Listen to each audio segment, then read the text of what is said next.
अभी उन्होंने खुद को बचाया, पर जिंबा फिर भी जाना चाहता था। मूड उदास था तो अग्नि खजाने ने देखा कि चौथा शेर दुखी था, तो उन्होंने जिंबा को खुश करने का तरीका सोचा। उसे अपने घर ले आए, दोस्तों से मिलवाया और साथ में खाना खोजा।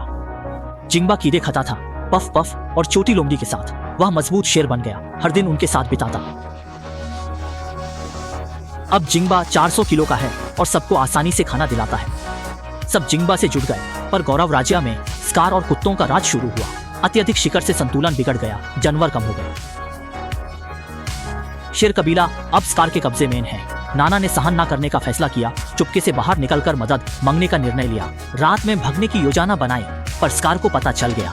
सौभाग्य से कथफोड़। एक दिन पफ पफ और छोटी लोमड़ी खेल रहे थे। अचानक एक शेर आया, पफ पफ का पीछा करते हुए यूं कोने में फंसा दिया। तभी जिंबा आ गया और पीछे के शेर से भिड़ गया, लेकिन वह शेर जिंबा को आसानी से हरा दिया।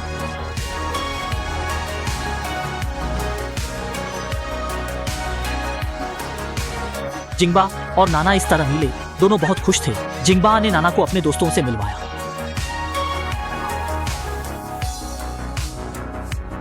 उत्साहित जिंबा नाना को अपना घर दिखाने ले जाना चाहता था, पहाड़ पर दौड़ना चाहता था। पफ पफ और छोटी लोमड़ी को लगा जिंबा उन्हें छोड़ जाएगा, उनका मजेदार जीवन खत्म हो जाएगा।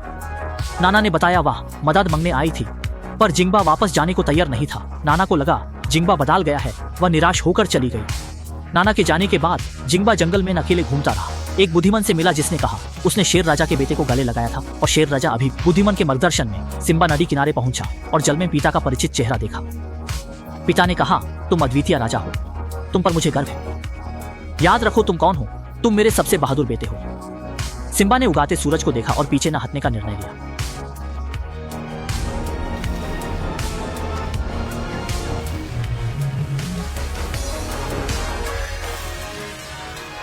सिम्बा ने वर्षों की कुंठा त्यागी, नाला के साथ घर लौटा और सच में गौरवशाली भूमि बचाने चला। सिम्बा फिर इस गौरवशाली भूमि पर लौटा। दृश्य था दयानंद। वह यहाँ पुनर्जीवन और सूर्य की रोशनी की रक्षा के लिए आया था। तब तिमोन और पुम्बा भी आए सिम्बा के साथ लड़ने को। रफीकी ने भी अपनी पुरानी लठी निकाली। स्कार ने खुद को राजा माना, सर्वोच्च शक्तिशाली। उसने चाहा रानी उसे स्वीकारे, पर वह नहीं मानी। क्रोधित स्कार ने हत्या की योजना बनाई। अचानक पहाड़ी बाग में ठंड पड़ी।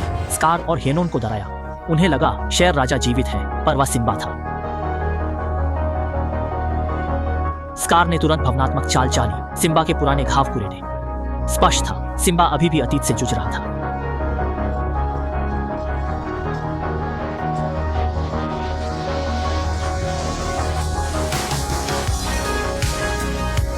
स्कार ने सिम्बा को चट्टान के किनारे तक पीछे धकेला।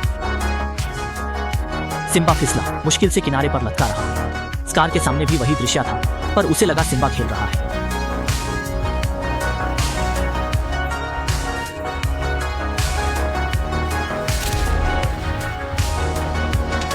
सिम्बा ने स्कार को बताया कि उसने शेर राजा को मारा था।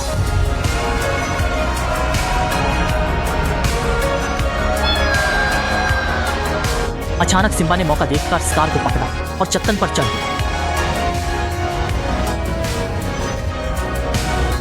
तब सिम्बा की मां जागी।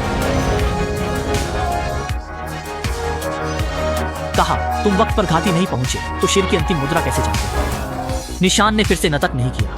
सभी शेरों को मराने का आदेश दिया। सबने उसे नफरत से नहीं जाना। रानी के आदेश पर वीरता से उनका एक साथ हाथापाई हुई। यह आदमी का तरीका था कुत्तों को हराया। एक बार में इन्हें छाड़ी, फिर से शिकारी कुत्तों को मारकर भागा।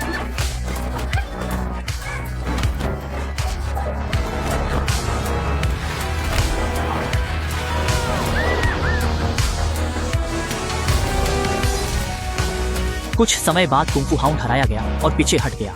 जब स्टार ने देखा कि स्कार भाग रहा है तो उसाने उसका पीछा किया और उस पहाड़ी की। स्कार ने फिर से स्टार से माफी मांगी। सभी पिछाले अपराधों को शिकारी कुत्तों पर दोषी ठहराया। यहाँ तक कि कहा कि वह तैयार था शिकारी कुत्तों को मराने के लिए, लेकिन उसाने ऐसा नहीं सोचा था कि उसके बोले गए। लेकिन स्टार ने अपने चाचा को मरने का इरादा नहीं किया था। सिर्फ उसाने उसा से पहले उसा से कही हुई बातें उसे हुई।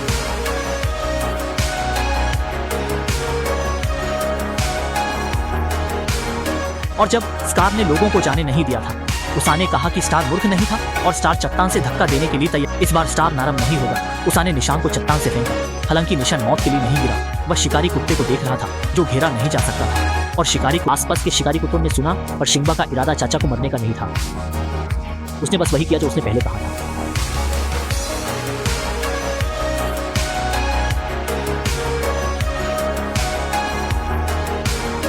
स्कार ने वास्तव में किसी को जाना। उसने शिंबा को रोकने की कोशिश की और यू से चट्टान से धकेलने की कोशिश की, पर वो सफल नहीं हुआ। इस बार शिंबा ने दया नहीं दिखाई। उसने स्कार को जोर से चट्टान से नीचे फेंक दिया, लेकिन स्कार आसपास के शिकारी कुत्तों को देखकर